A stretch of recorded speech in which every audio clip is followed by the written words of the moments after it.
بسم اللہ الرحمن الرحیم۔ معزز سامعین، السلام علیکم ورحمۃ اللہ۔ آئیے آج ہم نماز کے متعلق بات کرتے ہیں۔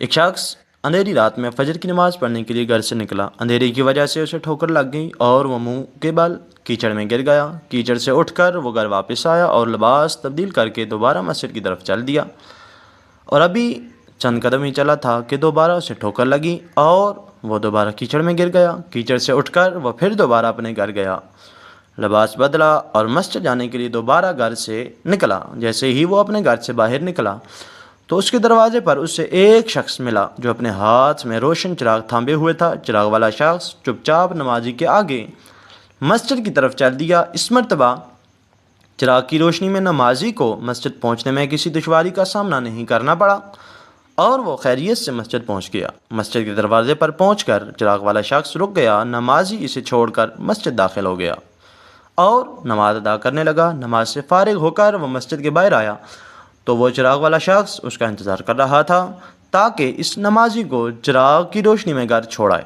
جب نمازی گھر پہنچ گیا تو نمازی نے اجنبی شخص سے پوچھا، آپ کون ہیں؟ اجنبی بولا، سچ بتاؤں تو میں ابلیس ہوں۔ نمازی کی تو حیرت کی انتہا نہ رہی۔ اس اجنبی کی یہ بات سن کر نمازی سوچنے لگا، ابلیس شیطان کیسے مجھے مسجد تک چھوڑ سکتا ہے؟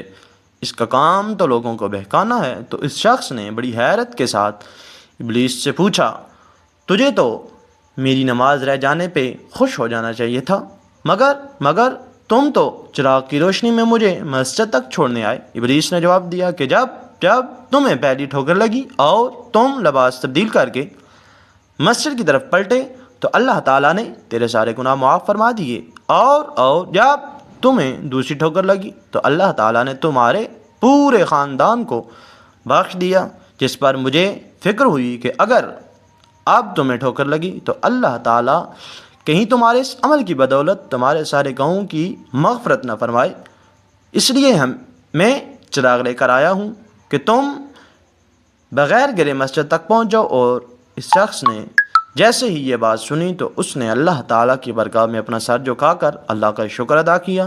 تو دوستو، یہ ہے ہمارے رب کی شان۔